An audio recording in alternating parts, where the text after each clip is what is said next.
I showed up on the job. I had my brand new sparkly tool pouch. I'm ready to go.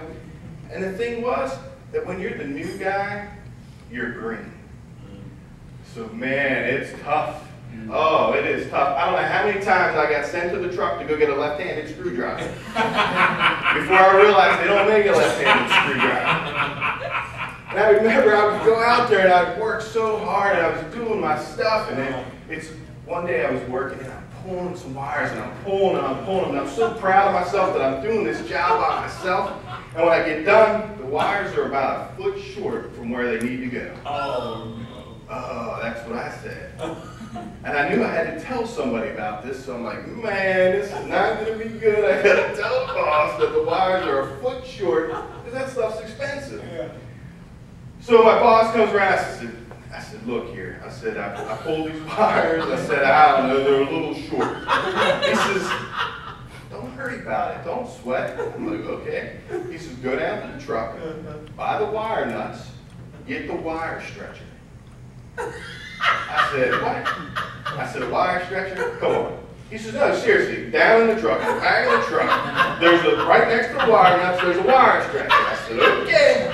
So I traipse on down, I'm all ready, and I'm looking through this truck, and I see nothing that said wire stretcher, and nothing that looked like it could be a wire stretcher. So after about 15 minutes of frustration, I go storming back up there, like, what is wrong with this guy? I get up there and I look.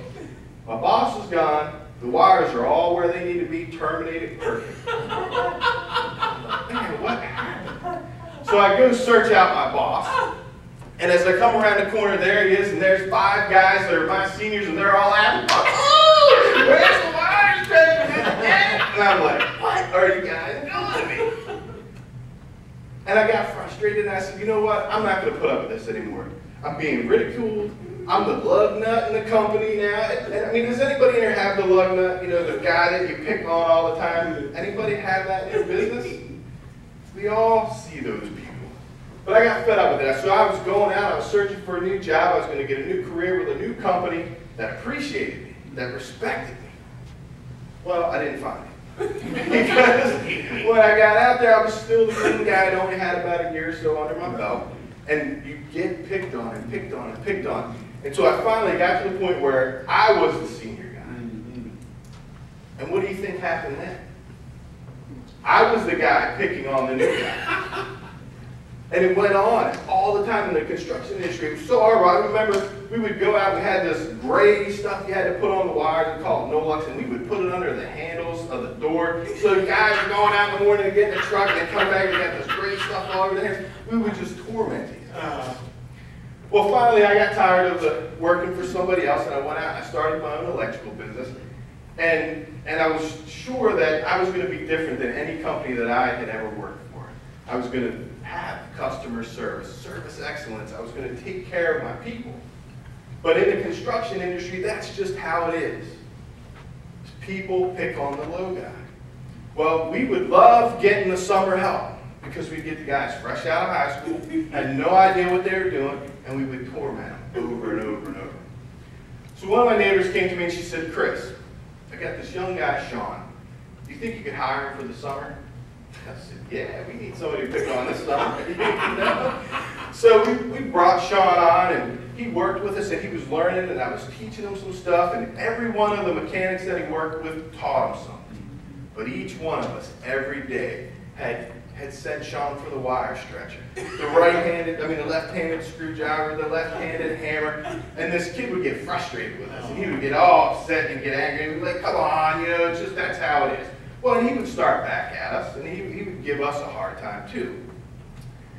So probably about 6 months went by, and I ran across Michelle again. We were at the grocery store, and I said, Michelle, how's Sean like working with us? I'm expecting that he's going to be excited that he's got this summer job. And she goes, you know, Chris, it's kind of interesting. I was at a community picnic the other day, and Henry had asked Sean to pass his phone number on to you because he needed some electrical work. And he asked Sean, how do you like working for Chris? She goes, and I have to say, I was kind of shocked at what he said. I said, well, tell me, what did he say? She says, he told Henry You know, those guys are a bunch of jerks. I go into work every day, and all they do is play jokes on me, waste my time, waste their time. We don't get anything done because they're playing tricks and jokes on me all day. She goes, and about that time, Henry said, well, I'm going to call another electrician. Put his phone number back in his pocket. I can't blame him. I don't know that I'd want to hire some guys that I'm paying by the hour to come out of my house playing jokes and tricks and everything else, wasting my time and money. See, that was the brand ambassador that I was creating for my company. So the first step in the 3-step process that I'm going to talk about is respect. You need to respect your employees and take care of them. Because if you don't respect them, they're not going to respect you. They're not going to respect